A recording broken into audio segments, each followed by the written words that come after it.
इस बीच हमारे साथ दो खास मेहमान मौजूद हैं। स्वामी डीपी शास्त्री धर्मगुरु हमारे साथ जुड़ गए हैं। सत्येंद्र यादव जी सलाहकार हैं उत्तर प्रदेश यादव महासभा में, वो हमारे साथ जुड़ गए हैं इस वक्त। बहुत स्वागत आप दोनों का। मैं जरा पहले डीपी शास्त्री जी का रुख करती हूं और उनसे समझते हैं। डीपी शास्त्री जी, आपको क्या लग रहा है कि पूरा मामला कथावाचक आरोप लगा रहे हैं कि क्योंकि वो ब्राह्मण नहीं यादव समाज से, इस वजह से उनके साथ ये बदसलूकी की गई। आप कैसे देख रहे हैं इस पूरे मामले को, शास्त्री जी? जगन्नाथ जी का रथ यात्रा का बधाई देना चाहता हूँ पूरे सनातन प्रेमियों को, आपके चैनल के दर्शकों को। ये जो हुआ है बिल्कुल प्रत्यक्ष। किसी भी कथावाचक या किसी व्यक्ति को अपने चरित्र का ध्यान पहले रखना चाहिए। जिसको सत्यचित आनंद के बारे में नहीं पता है, भागवत का एक श्लोक नहीं पढ़ सकता है, वो भागवत का कथा का आडंबर करके सनातन के साथ जुड़ करके एक अपने धनुवाही का काम समाज में कर रहा था।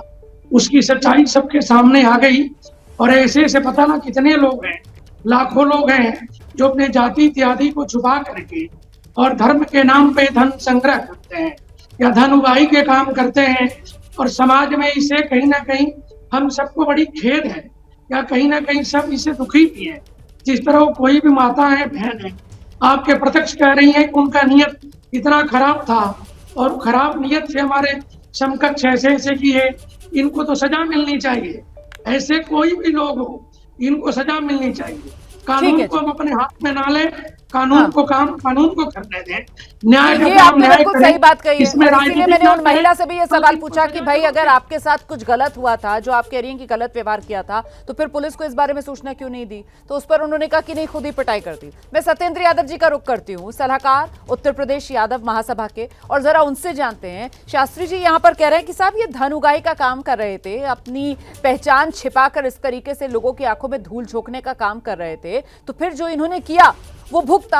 हाँ, ये बात गलत है कि वहां पर ब्राह्मण समाज ने अपने हाथ में कानून ले लिया, लेकिन ये यादव समाज अचानक से इनके पीछे क्यों आकर खड़ा हो गया?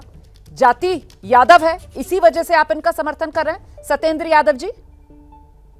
देखिए, सबसे पहले तो इतना बड़ा कोई भी कार्यक्रम करता है तो अपने किसी भी जान पहचान और परिचित व्यक्ति को बुलाता है, आमंत्रित करता है। दूसरी पहली बात तो ये हो गई। दूसरी बात ये है कि जब पहले प्रथम पक्ष का मुकदमा पंजीकृत हो चुका था और उत्तर प्रदेश में पूरे देश में जो भारतीय न्याय संहिता के अंतर्गत ऑडियो वीडियो साक्ष्य अधिनियम 2023 उपलब्ध है, आपको बाकायदा ऑडियो और वीडियो दोनों ही दिखाई दे रहा है।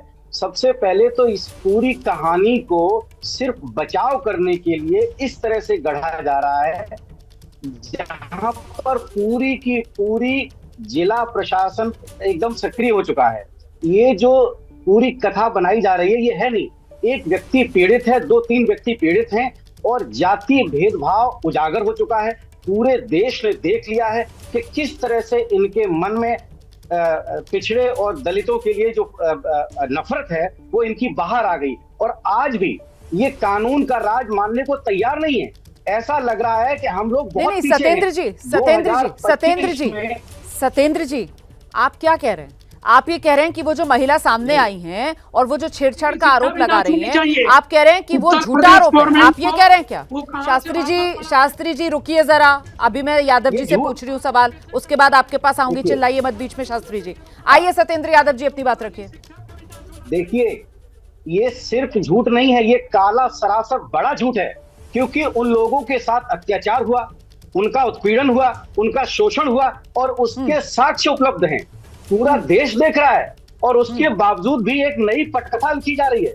और जिस पटकथा में पूरे देश का पूरा, आप देखिए, पूरा तंत्र लग गया है इस बात को साबित करने के लिए। तो आप ये कह रहे हैं, ठीक है सत्येंद्र जी आप जो बात कह रहे हैं, जरा सा डीपी शास्त्री को लेकर आते हैं इस चर्चा में। डीपी शास्त्री जी, आपने सुना सत्येंद्र यादव जी कह रहे हैं कि साहब ये बाकायदा स्क्रिप्ट लिखी जा रही है, मामला जो है वो जातीय भेदभाव का, कि यादव समाज के लोग हैं, ये कथा कैसे सुना सकते हैं, और इस वजह से उनके साथ ये बदसलूकी की जाती है, मारपीट, उनके सर मुंडवा दिए गए। सर 18 साल से जो उनकी चुटिया थी, जो उन्होंने रखी हुई थी, उसको काट दिया गया वहां पर।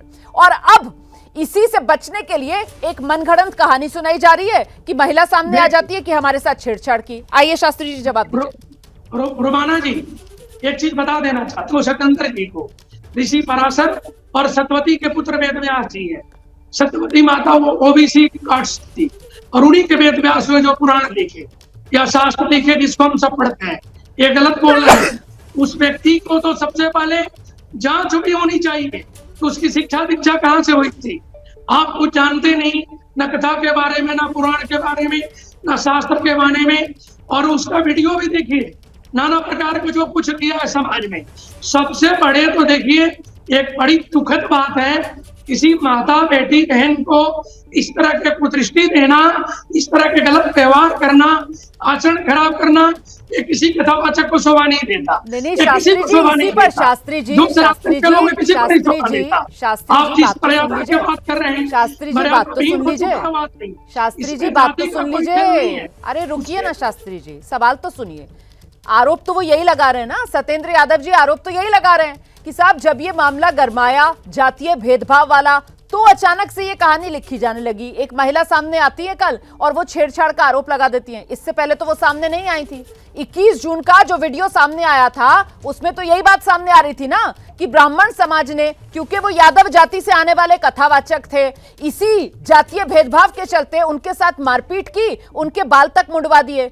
आप ये कह रहे हैं कि साहब ये कथावाचक, इन्हें कुछ आता जाता नहीं है, तो आप जरा ये भी बताइए ना दर्शकों को, कैसे आपको पता कि इनको कुछ नहीं आता है? आपने टेस्ट लिया इन कथावाचकों का? सर देखिए, बहुत ऐसे कथावाचक भारत में हैं जिनको सत्यनारायण भगवान की कथा नहीं आती, वो भागवत कथा के लिए तैयार है।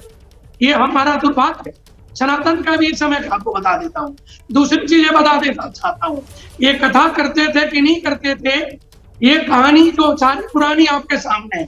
किसी घर की कोई बहन बेटी अगर आ करके कहती है एक पुरुष, ये व्यक्ति मेरे साथ इस तरह के गलत हरकत कर रहा है, वो क्या कथा समाज में सुनाएगा, क्या संसार में शांति का संदेश देगा? उससे क्या उम्मीद कर सकते हैं कि सनातन को रक्षा करेगा? अरे हम तो सबको मानते हैं। अगर मैं सत्यवती माता को मानता हूँ, हम सत्यवती के पुत्र को पूजा करते हैं, तो क्या उसको नहीं मानते हैं? रोमाना जी उसको भी हम मानते हैं। हाँ ठीक है, एक चीज आपको बताना चाहता हूँ, भगवान कृष्ण भी यदुवंश से थे, वो भी क्षत्रिय और यदुवंश का प्रमाण है। सारा भागवत कथा उन्हीं के ऊपर है। हमें नहीं करे कि जाति के कोई मैं जवाब देती हूँ। सत्येंद्र यादव जी, अगर कोई कुकर्म करेगा तो फिर जाति के पीछे वो बच तो नहीं सकता ना। शास्त्री जी कह रहे हैं भगवान कृष्ण भी यदुवंश जो है उससे आते थे, और ऐसे में आप लोग जबरदस्ती जाति वाला कार्ड लेकर किसी की गलती को कैसे छुपा सकते हैं? सत्येंद्र जी, ये कोई गलती नहीं है।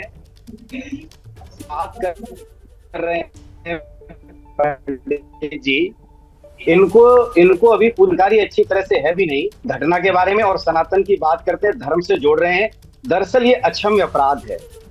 देश में आज कानून और संविधान पर पूरा देश चलता है। इनको ये पता होना चाहिए कि जो पूर्व में होता आया है, इनका जो है सती प्रथा लेकर अब तक, अब वो समय 2025 है। आप क्या बात कर रहे हैं? आप क्या बोलना चाह रहे हैं? 2025 है। कितना घिनौना और कितना जघन्य अपराध किया इन्होंने। किसी की इच्छा के विरुद्ध उसके सर को मुड़वाना, उसके साथ जिस तरह का बदसलूकी हुई है, उसका ऑडियो वीडियो साक्ष्य उपलब्ध है। प्रशासन को अभी तक कार्रवाई करना चाहिए, इनको गिरफ्तार करना चाहिए, इनको जेल भेज देना चाहिए। अभी तक ये जेल जाना चाहिए। सत्येंद्र जी, ये कैसे टीवी पर उसमें गिरफ्तारी भी हुई है, कानून अपना काम कर रहा है, पुलिस जेल भेज देना चाहिए। जो अपराध इन्होंने किया है वो एक जघन्य अपराध है, राजनीतिक शिकार मत बनाइए, योग्य अपराध नहीं है। धर्म को और कथा को राजनीतिक स्तर पे मत लाने दीजिए। आप जो शास्त्री जी,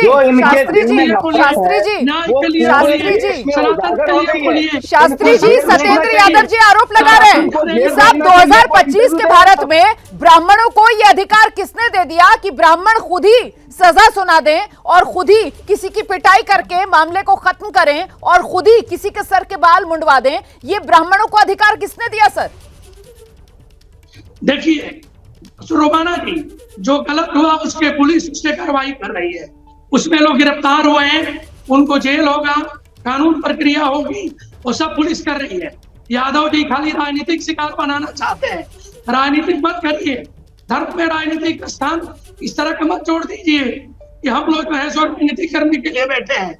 हम किसी पार्टी से नहीं है, हम धर्म के ऊपर चर्चा करना चाहते हैं, हम सनातन के बारे में चर्चा करना चाहते हैं। वो भागवत का 5 श्लोक बोल सकता है क्या? शास्त्री जी जो बिल्कुल व्यक्ति ठीक बात कह रहे हैं सत्येंद्र यादव जी। वो कह रहे हैं कि जिन्होंने ये गलती की, पिटाई की, बाल मुंडवाए, उन पर पुलिस एक्शन ले रही है।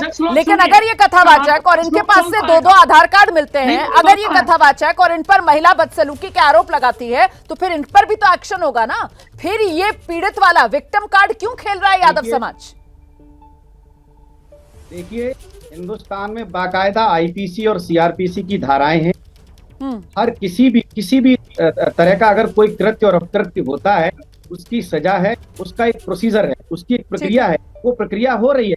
उस प्रक्रिया को प्रभावित करने के लिए जो एक नई पटकथा गढ़ी गई है कि उनके साथ छेड़छाड़ हुई है, उनका हाथ पकड़ते थे, उनके साथ क्या क्या घटना होते थे, शर्म आना चाहिए। पूरे देश की नारियां शर्मिंदा हैं इस बात को लेकर कि जो उसके जिस तरह से, जिस प्रक्रिया से उसको अपवित्र करने का जो सबको मिलकर इन्होंने घेराबंदी की है जिस तरह से, और उनके साथ जो किया है, मुझे बोलने में शर्म आ रही है।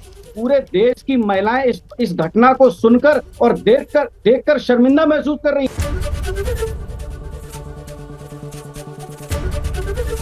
एबीपी गंगा, खबर आपकी, जुबान आपकी।